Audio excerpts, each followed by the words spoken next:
ħina jintfawwara ta' kunġi. Fl-isem tal-Missieru tal-Iban u tal-Ispiritu Santu, Amen. Il-grazzja ta' Sidna Ġesu Kristu l-imħabba ta' Alla u l-għaqda fl-Ispiritu Santu tkun magħkom il-koll. Eżis ħut nixtieqilkom l-għodwa tajba l-lum u għal-ġimgħa 29 ta' Lulju u l-Knisja tagħmel it-tifkira ta' Santa Marta, Santa Marija u San Lażru, il-ħbieb ta' Ġesu. Sa ftit ta' snin ilu kienet issir biss it-tifkira ta' Santa Marta u l-Papa Franġisku ġustament talabna niftakru fit-tlet ħbieb ta' Ġesu, Marta, Marija u Lażru, li laqgħuh ġo darhom u li għat-talb taż-żewġ nisa Ġesu qajjem lil Lażru mill-mewt. Jew nitolbu biex bħal Marija nkunu kapaċi fil-ħin li għandna ninżlu f'riġlejn il-mulej, nisimgħu l-kelma tiegħu niltaqgħu miegħu inwarbu kollox. Però wkoll bħal Marta nfittxu li naqduh bil-ħidma tagħna tal-ħajja ta' kuljum. U x'hekk Marta u Marija, Marija fil-ġreħ u Marta taqdih fid-dar. Jgħallmuna ta' bilħaq iż-żewġ aspetti l-aktar importanti tal-ħajja tagħna, it-talb, is-smigħ tal-kelma t'Alla li niltaqgħu mal-mulej u x-xogħol il-ħidma. Ejjew fiskiet hekk lill-mulej noffrulu hekk din l-Ewkaristija u nitolbuh jaħfrilna biex niltaqgħu miegħu.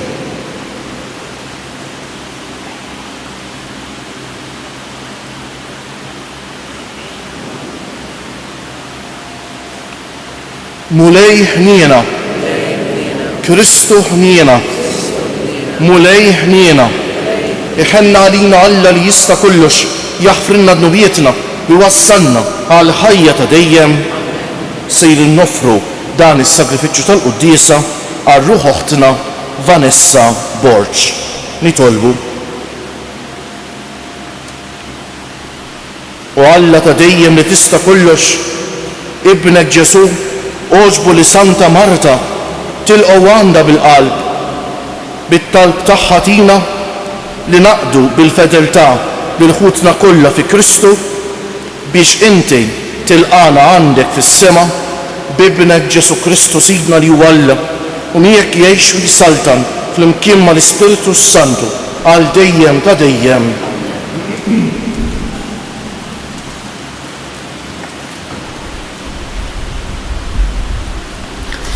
Qari mill-ewwel ittra ta' San Ġwan Apostlu.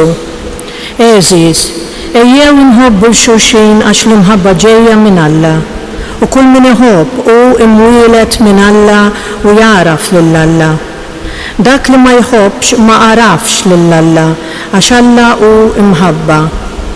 B'dan deret l-imħabba ta' Alla fina għax Alla bagħat lill-Ibnu l-waħdieni fid-dinja biex ngħixu bih. U hawn qiegħda l-imħabba. Mhux għax aħna ħabbejna lil Alla imma x'ħabbna u bagħat lill-Ibnu biex ikun ta' tpattija għal dnubietna. Eżiż, jekk Alla ħabbna daqshekk aħna wkoll għandna nħobbu lil xulxin.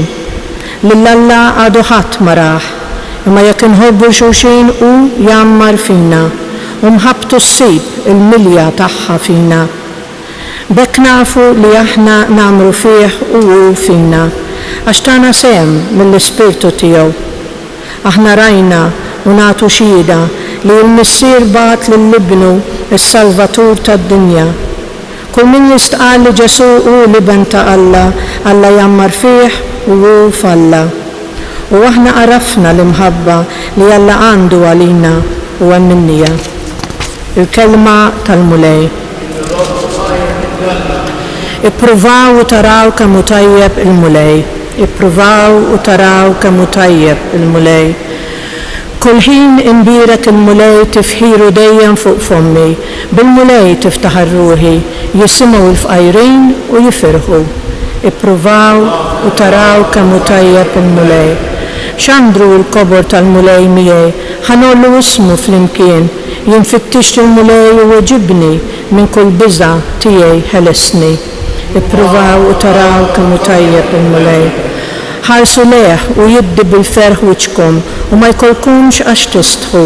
Dan il-fqajjar sejjaħ u l-mulej semaw u mid-dwejjaq tiegħu kollha ħelsu. Ippruvaw u taraw kemm hu tajjeb il-mulej. L-anġlu tal-mulej jassess madwar dawk li jibżgħu minnu u jeħlishom. Ippruvaw u taraw kemm hu tajjeb il-mulej ħin il-bniedem li jistken fih. Ippruvaw u taraw kemm hu tajjeb il-mulej. Ibżgħu mill-mulej qaddisin tiegħu xejn ma jonqsu min jibża minnu. Is-satana jiftaqru u jbatu l-ġuħ. Min ifittex lill-mulej xejn ma jkun jonqsu. Ippruvaw u taraw kemm hu tajjeb il-mulej. Alleluja, alleluja, alleluja. Jiena id-dawl tad-dinja jgħid il-mulej, min jimxi warajja ikollu id-dawl tal-ħajja. Alleluja.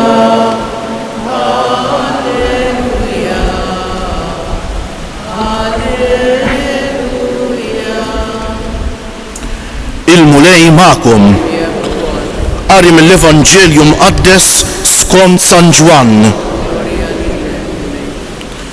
F'dak iż-żmien ħafna Lut kienu ġew għand Marta u Marija biex ifarġuhom minħabba ħuhom. Kif mela semet li kien ġej Ġesu, Marta ħarġet tilqu, iżda Marija baqgħet id-dar. Marta qalet lil Ġesu, mulej, kieku konta hija ma kienx imut, imma wkoll issa jiena naf li kull ma intitlob lill-Alla, Alla jagħtihulek.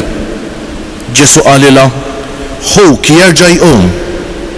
Qaltlu Marta, jiena naf li jerġa' jqum fil-qawmien mill-imwiet fl-aħħar jum. Qalilha Ġesu, jiena hu il-qawmien u l-ħajja. Kull min jemmen fija ukoll jekk imut jgħix. U kull min jgħix u jemmen fija dan ma jmut qatt. Temnu inti dan?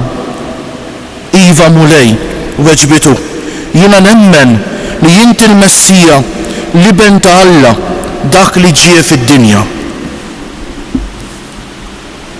Il-kelma tal-mulej.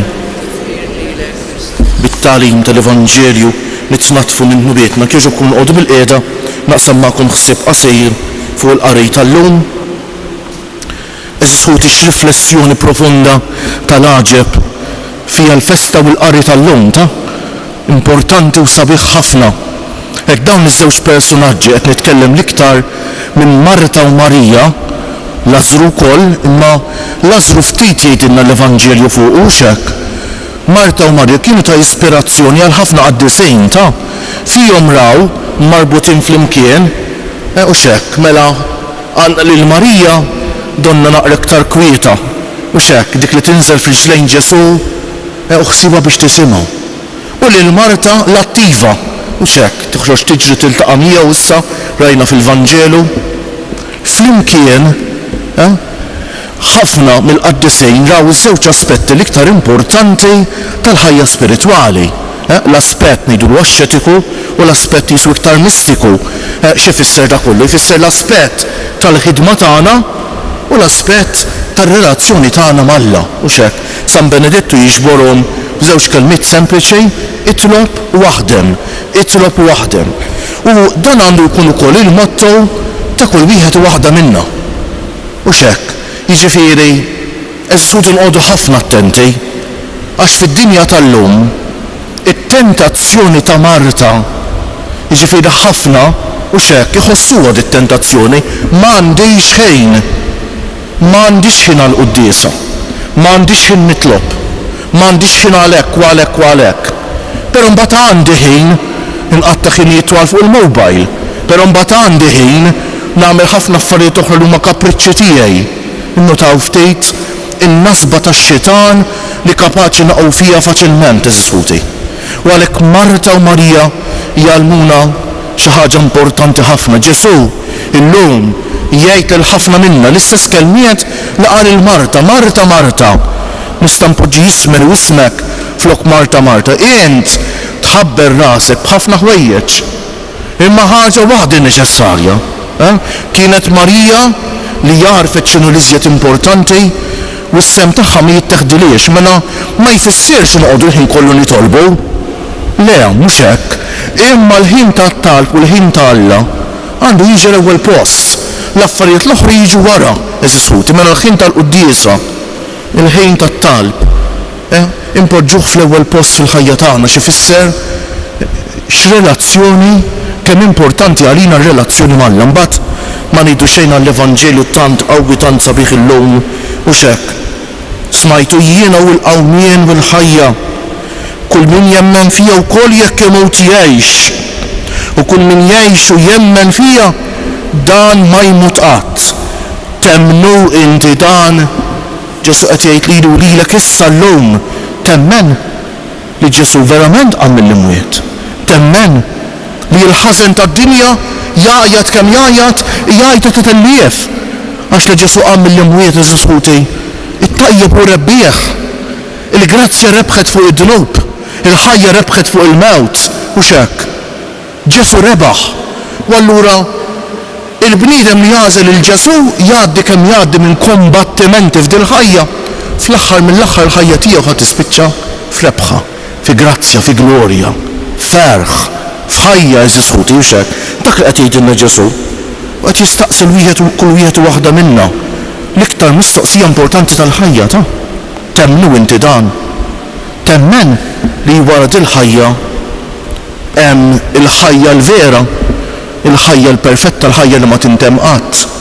Temmen li qatt tagħti kont lill-Alla ta' din il-ħajja tagħmel differenza enormi, jemmejn ma jemmejnx minn din qisha x'ħalaqbad ngħid ħrafa, story with a happy ending kif kienu jgħidu, u hekk.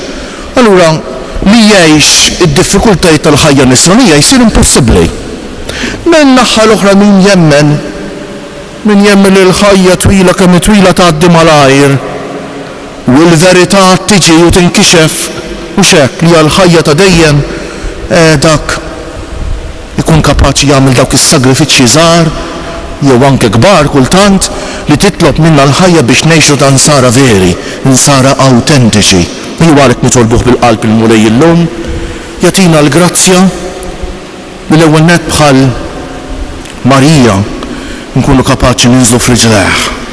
U dak il-ħin li noqogħdu f'riġlejn Ġesu ma nibdluh ma' xejn jieħu l-ewwel post f'ħajjitna. It-tien nkunu kapaċi wkoll naħdmu bħal Marta, nagħmlu ħilitna naħdmu.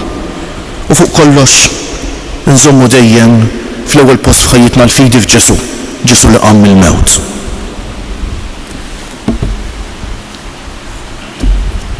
bil-wieqfek jogħġobkom, ħuti Jeżies li tilqa' tisma' u taqdi lill-mulej huwa dak li jagħti sens il-ħajja tagħna nisranija. Nitolbu li jkollna l-istess atteġġjamenti li kellhom l-aħwa ta' Betanja meta Ġesu kien jgħaddi d-dar tagħhom biex jistrieħ. Ngħidu għalhekk żommna fis-servizz tiegħek mulej, żommna fis-servizz tiegħek mulej.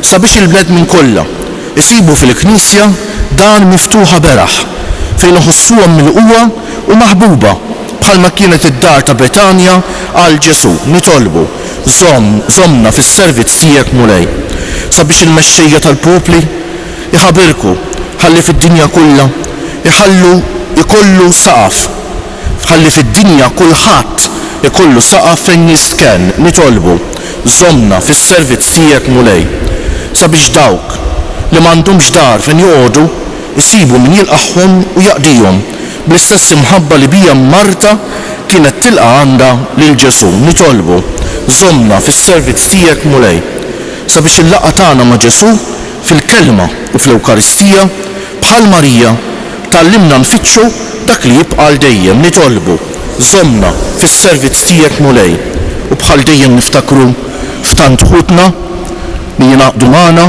għal din l-Ewkaristija permezz ta' television jew internet jew mezzi oħra, ħutna l-murda, l-anzjani, persuni bi bżonnijiet speċjali, emigranti, dawk kollha li jieħdu ħsieb ta' persuni vulnerabbli u dawk kollha li għal xi raġuni jew oħra, dawk li jħossuhom weħidhom, dawk li forsi għandhom kundizzjonijiet ta' mart mentali, dawk li għandhom bżonn tat-talb bħalissa. Jew infakrukom li m'intomx weħedkom. Aħna niftakru fikom u nixtiequ bħalissa stess nilesqukom f'riġlejn Marija li tilqakom għandha biex tlaqqakom ma' Ġesu bina. U fiskiet ejjew il-kol kemm aħna nofru t-talba personali tagħna lill-Mulej.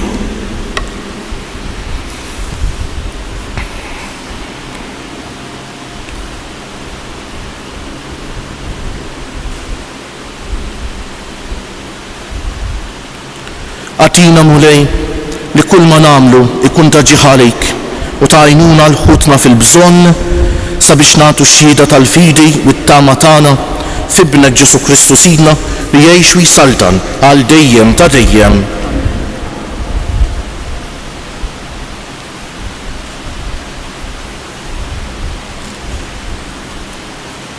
Imbierek int Mulej Alla tal-ħolqien kollu għax fit-jubitek tajtna l-ħobs li qegħdin noffrulek frott tal-art u xogħol il-bniedem li minnu jsir għalina l-ħobs tal-ħajja.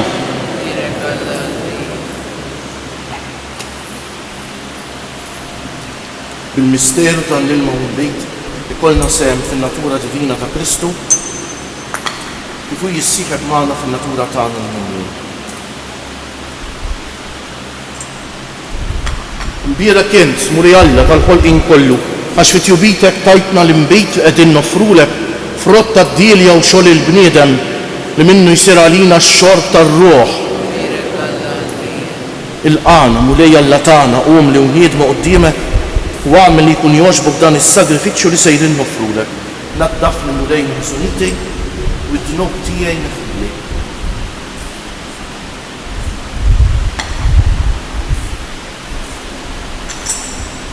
Itolbu ħuti biex is-sagrifiċċju tiegħi u tagħkom ikun jogħġob l-Alla l-Missier jista' kollox.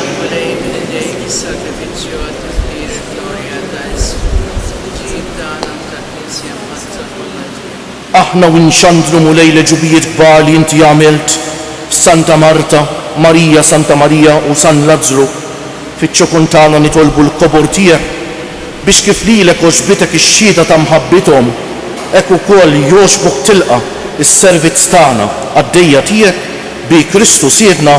Amen. Il-Mulej magħkom. Nerfew qlubna l-fuq niżru ħajr lill-Mulej Alla tagħna.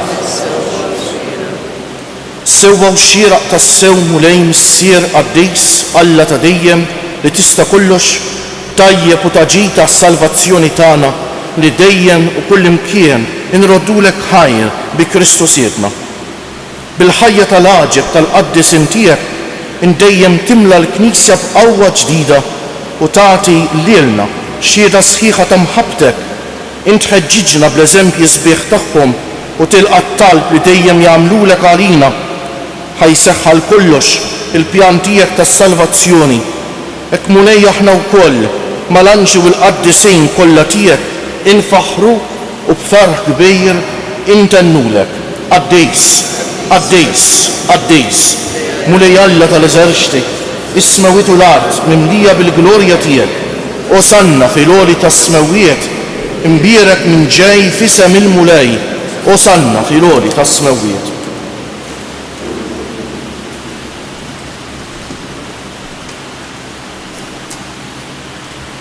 Qaddis tas-sewint Mulej, int lajn ta' kull dusija qaddes għalhekk nitolbuk dawn l-offerti bil-barka tal-Ispiritu tiegħek biex isiru għalina il-ġisem u d-demm ta' Sidna Ġesu Kristu li meta kien se jingħata biex minn raj ħibati ħaj il-ħobs, radd il-ħajr, qasam tal id-dixxipli tiegħu u qal: ħudu u kulu il-kol minn dan, għax dan huwa ġismi li jingħata għalikom.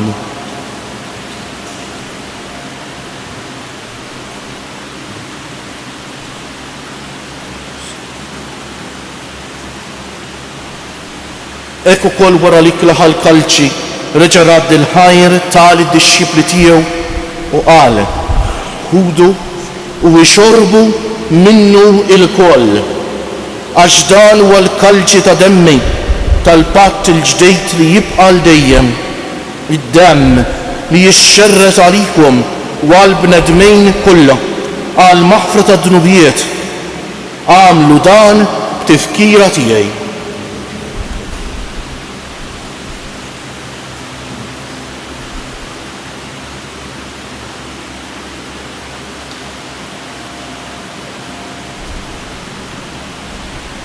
Dan il-misteru tal-fidi nħabbru l-mewt tiegħek mulej, nxandru bil-ferħ il-qawmin tiegħek, nistennewk sa ma tiġi fil-glorja. Għalhekk aħna nagħmlu dan tifkira tal-mewt u l-qawmien ta' Sidna Ġesu Kristu. Nofrulek mulej il-ħobs tal-ħajja u l-kalċi tas-salvazzjoni u nroddulek ħajr għax oġbok tilqana hawn quddiemek biex naqdu u miċ-ċokun tagħna nitolbu l-Ispiritu Santu jaqadna f'ġisem wieħed lilna li nieħdu sehem mill-ġisem u d-demm ta' Kristu. Ftakar mulej fil-Knisja tiegħek mixerda mad-dinja kollha wettaqa fl-imħabba fl-imkien mal-Papa Franġisku, mal-Isqof tagħna Anton, mal-isfijiet u l-ministri kollha tiegħek u mal-poplu kollu li inti ksibt għalik. Ftakar ukoll fħutna li raqdu bit-tama tal-qawmien, mod speċjali llum qegħdin nitolbu għar-ruħ oħtna Vanessa Borċ. Ftakar fil-mejtin kollha, daħħalhom quddiemek fid-dawl tas-sebħ tiegħek. Ħenna għalina l-koll nitolbuk. Għati lilna wkoll il-wirt tal-ħajja ta' dejjem. Flimkien mal-Verġni Mqazza, Om Malla u Om tagħna Marija, mar-raġel ġus tagħha San Ġusepp, mal-Apostli, Marta Marija u Lazzru u l-qaddisin kollha li jgħixu fil-ħbiberija tiegħek sa mill-bidu tad-dinja. Għamil magħhom infaħru u nsebħu b'Ġesu Kristu, ibnek. Bi Kristu, ma' Kristu u fi Kristu jingħata lilek Alla missier li tista' kollox flimkien mal-Ispiritu Santu kull ġieħu glorja għal dejjem ta' dejjem. Ejjew issa nitolbu kif għallimna u ridna nagħmlu Ġesu li bentalla għas-salvazzjoni tagħna, missierna li inti fis-smawiet jitqaddes ismek, tiġi saltnatek, ikun li tritint kif fis-sema u hekk fl-art. Ħobżna ta' kuljum atina llum, aħfrilna dnubietna bħalma naħfru lil min ħati għalina. La ddaħalniex fit-tiġri, iżda ħlisna mid-deni. Eħlisna nitolbuk mulej minn kull deni. Għatina fit-tiba u l-ħniena tiegħek il-paċi fi żmienna biex inkunu ħielsa dejjem mid-dnub u mħarsa minn kull inkwiet. Aħna nistennew u nittamaw ilejna u l-miġja tas-Salvatur tagħna Ġesu Kristu. Mulej Ġesu Kristu li jgħid lill-Apostli tiegħek inħallilkom is-sliem, natikom is-sliem tiegħi. La tħarisx lejn nubietna, iżda ħares lejn il-fidi tal-Knisja tiegħek. Għatija s-slim u l-għaqda li inti trid fija, inti li tgħix wis-saltan għal dejjem ta' dejjem. Il-paċi tal-mulej tkun dejjem magħkom. Għatu l-paċi lil xulxin. Il-ġisem flimkien mad-demm ta' Sidna Ġesu Kristu ikun jiswew lilna li ser nitqarbu bihom għal ħajja ta' dejjem. Ħaruf talla li tneħħi dnubiet tad-dinja ħenna għalina. Ħaruf talla li tneħħi dnubiet tad-dinja ħenna għalina. Ħaruf talla li tneħħi dnubiet tad-dinja tina l-paċi. Mulej Ġesu Kristu bin Alla l-ħaj bil-mewt tiegħek kif rid minnek il-missier u bil-ħidma tal-Ispiritu Santu inti tajt il-ħajja lid-dinja b'dan il-ġisem u d-demm għaddejs tiegħek eħlisni minn kull ħażen, miħtijieti kollha minn kull ħażen, żommni dejjem fidejk lejn il-kmandamenti tiegħek u tħallini qatt ninferet minnek. Danu l-ħaruf talla, danu Ġesu li jneħħi d-nubiet tagħna u tad-dinja kollha. Ħenjin dawk li huma mistiedna għall-ikla tal-ħaruf mulej ma jistħoq li tidħol taħt is-saqaf tiegħi. Żdejt kelma waħda u ruħi tkun mfejqa. Ġisem ta' Kristu ħarisni għal ħajja ta' dejjem. Amen.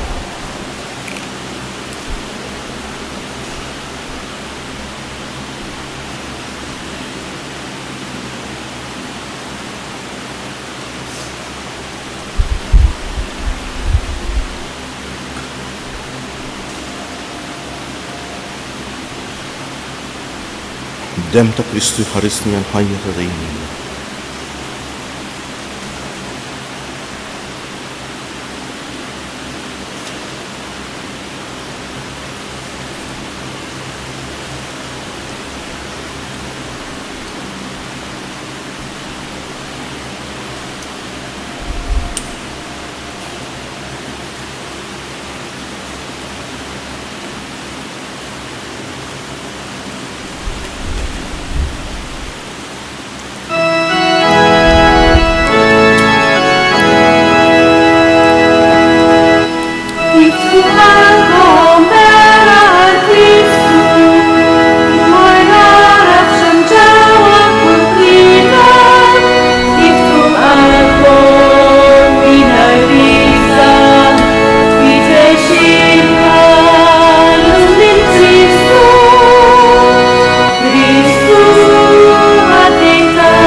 Ngħidulu grazzi bil-qalb lil Mulej Jeżus Ħuti għal din l-Ewkaristija li ċċelebrajna llum il-ġimgħa, billi wieqfgħu bil-qalb insellmu lil Ġesu msallab billi ngħidu bil-qalb flimkien nadurawk o Ġesu u nberkuk.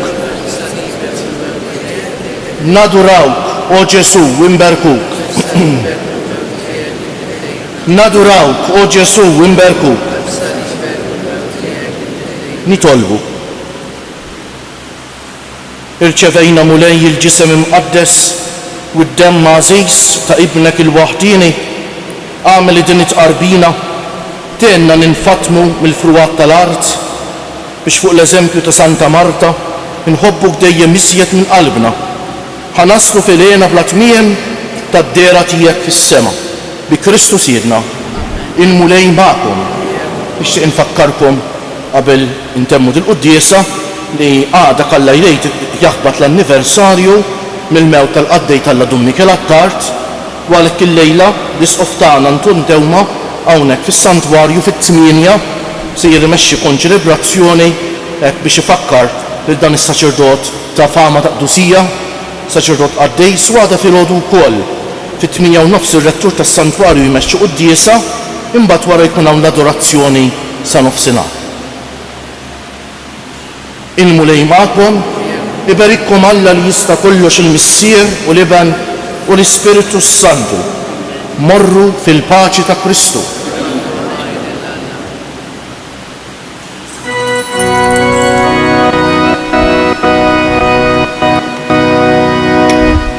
Madonna